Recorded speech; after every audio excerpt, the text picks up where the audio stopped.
घर में कुछ चीज़ें ऐसी होती हैं जो नकारात्मक ऊर्जा पैदा करती हैं।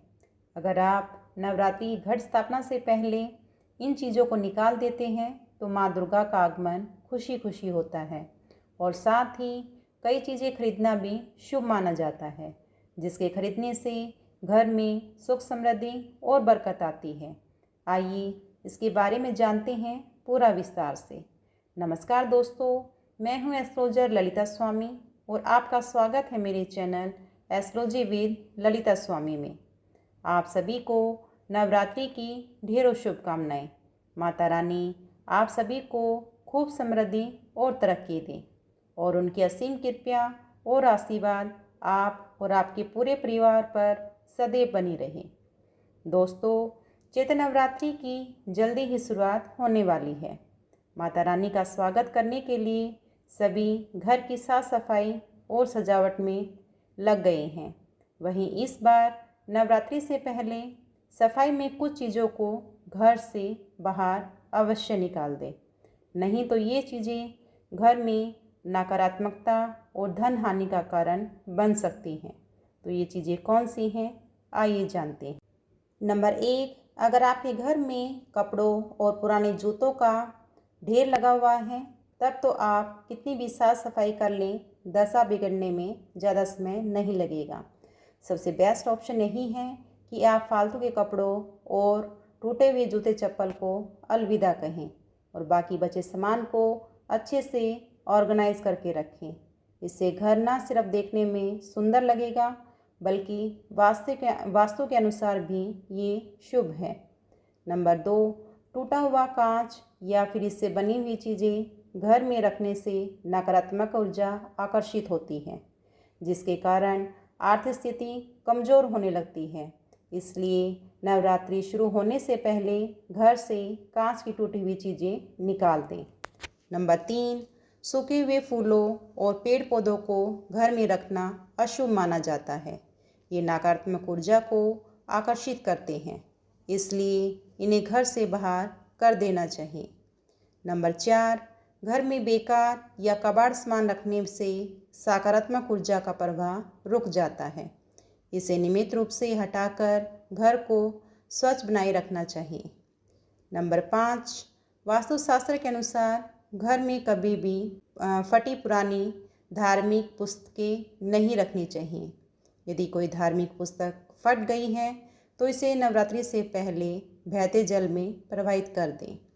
नंबर 6, झाड़ू को साफ सफाई का प्रतीक माना जाता है, लेकिन टूटी हुई झाड़ू घर में रखना अशुभ होता है, इसलिए इसे तुरंत बदल देना चाहिए। नंबर 7, सनातन धर्म में लहसुन व प्याज को तामसिक भोजन माना गया है, इसलिए पूजा पाठ के किसी भी कार्य में लहसुन प्याज का उपयोग नहीं किया जाता। खासतौर पर नवरात्रि में इस बात का ध्यान रखें क्योंकि इस दौरान 9 दिनों तक माँ दुर्गा का पूजन किया जाता है और सुबह शाम उन्हें भोग लगाया जाता है। ऐसे में घर में सात्विक भोजन का ही उपयोग करना चाहिए। अगर आपके घर में लहसुन प्याज है तो उन्हें नवरात्र से पहले बाहर कर दें। नंबर 8, वास्तुशास्त्र के अनुसार घर में कभी बंद घड़ी नहीं रखनी चाहिए। खास तौर पर पूजा पाठ व मंगल कार्यों में बंद घड़ी का होना अशुभ माना जाता है, इसलिए बिना देर किए बंद घड़ी में या तो सेल डलवा लें या फिर उसे हटा दें, क्योंकि इसकी वजह से आपकी तरक्की में रुकावट आ सकती है। नंबर 9, नवरात्र के पहले दिन घर व मंदिर की सफाई कर स्वच्छ भोजन बनाया जाता है। यदि आपके घर में रात का बचा हुआ खाना या खराब अचार पड़ा है तो उसे भी तुरंत बाहर निकाल दें। खराब खाने की दुर्गंध से माँ दुर्गा नाराज होती है और आपको उनकी नाराज़गी झेलनी पड़ सकती है। नंबर 10, अगर आपके घर के मंदिर में खंडित या टूटी हुई मूर्तियाँ रखी हैं तो नवरात्र से पहले इसे बाहर निकाल दें, क्योंकि खंडित मूर्तियाँ दुर्भाग्य का कारण बनती हैं। इसलिए इन्हें किसी नदी या तालाब में विसर्जित कर देना चाहिए। इन चीज़ों को घर से निकालकर हम नवरात्रि के दौरान अपने घर को शुद्ध कर सकते हैं और माँ दुर्गा की कृपा प्राप्त कर सकते हैं। दोस्तों, क्या आप जानते हैं कि नवरात्रि के पवित्र त्यौहार पर ऐसी कौन सी चीज़ें खरीदें जिससे सभी मनोकामनाएं पूर्ण हो जाएं? अगर नहीं तो दोस्तों, आप भी जानिए और अवश्य खरीदिए। नंबर 1, अगर आप विदेश यात्रा करना चाहते हैं तो आप नवरात्रि के पहले दिन एक झंडा खरीद कर लाएं और उसकी 9 दिनों तक पूजा करें और 9वें के दिन किसी देवी मंदिर में अर्पित कर दें। नंबर 2, आर्थिक कष्टों से मुक्ति के लिए चांदी की कोई भी शुभ सामग्री लाकर देवी को समर्पित करें और नवरात्रि समाप्त होने पर अपनी पत्नी को पहनाएं और यदि आप स्वयं स्त्री हैं तो स्वयं पहनें। नंबर 3, आरोग्य पाना चाहते हैं तो नवरात्रि के प्रथम दिन से लेकर अंतिम दिन तक कभी भी गाय का घी लाकर अवश्य रखें। नंबर 4, अपना घर बनाना चाहते हैं तो मिट्टी का छोटा सा घर लाकर पूजा स्थल में अवश्य रखें।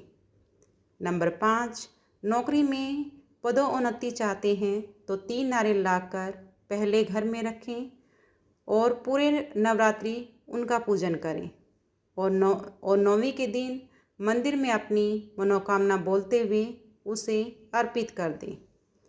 नंबर 6, यश, मान, सम्मान और आकर्षण बढ़ाना चाहते हैं तो धूप, अगरबत्ती, इत्र, रुई या चमकीली सफ़ेद सामग्री खरीदें। धूप, अगरबत्ती और रुई को माँ को अर्पित कर दें और इत्र को माँ को अर्पित करके पूरे घर में इससे छिड़काव करें। नंबर 7, सौभाग्य में यदि वृद्धि चाहते हैं तो सुहाग सामग्री खरीदें और माँ काली को 9वीं के दिन अवश्य अर्पित करें। नंबर 8, अपार धन संपत्ति के लिए इन 9 दिनों में किन्नर को पैसे दान करें और कुछ पैसे उनसे आशीर्वाद के तौर पर लें और उन पैसों को अपने पर्स या तिजोरी में अवश्य रखें। इस प्रकार दोस्तों, कुछ बेकार चीज़ों को घर से बाहर निकालकर और कुछ चीज़ों को घर में लाकर आप माँ की असीम कृपा और आशीर्वाद पा सकते हैं। आशा करती हूँ दोस्तों, आपको आज का वीडियो पसंद आया होगा। यदि वीडियो पसंद आई है तो इसे ज़्यादा से ज़्यादा शेयर, लाइक और चैनल को सब्सक्राइब करें और साथ में ही कमेंट्स में जय माता दी की हाजिरी अवश्य लगाएं। चलिए दोस्तों, फिर मिलते हैं एक नई और ज्ञानवर्धक वीडियो के साथ। तब तक के लिए जय माता दी।